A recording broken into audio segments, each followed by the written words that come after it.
It's called Garden City. Our streets on mummified meadows. We walk atop the dead as though the soiled song is but the one we sing for it. Do not mistake the tickle of their outstretched hands for blades of grass. We have stolen stories hidden deep in the ground and replaced them with epitaphs posing as street signs. Our billboards hang like saviors, our God looking down his nose at the world below. Before Western civilization spread its discontent across the ocean, carrying enslavement between pointed teeth, the wind never carried a yoke. No eyes saw tree trunks in the form of dollars. We have built our homes on a story of theft so old it no longer feels like stealing, but tradition. Like a pair of hips so used to being shattered they only believe in a forced moan. So how does your garden grow?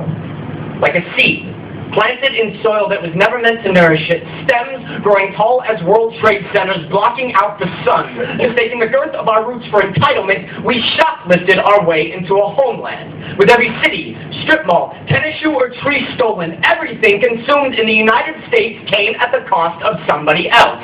Organic vegetables picked by migrant workers.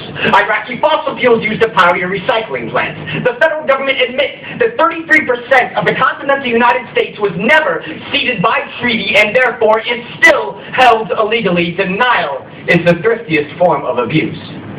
So how can you own something that outlived you? Shoes, trucks, tires, hammers, baby bottles, couches, forks, headlights, swing sets, bullets, a nation, a race of people all have an expiration date longer than your lungs. Affordable air cannot make its way into a coffin. Our country is built upon the bodies of its previous possessions. They're giving thanks to the elevation that their headstones now grant us by naming street signs after slaughtered tribes is like shining the shoes of a man you've already shot. And so our guilt is the only thing that we've ever really owned, and we offer it to our victims as a consolation prize.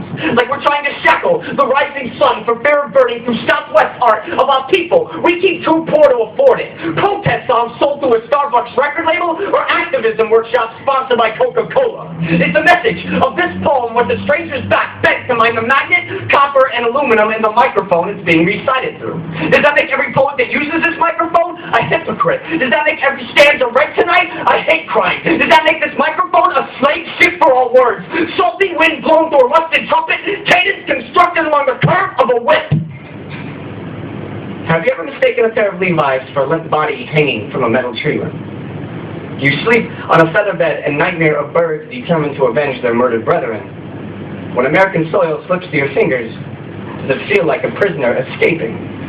Does your chest feel like an earthquake in a biblical prophecy when you think of the words Indian giver? Thank you guys very much.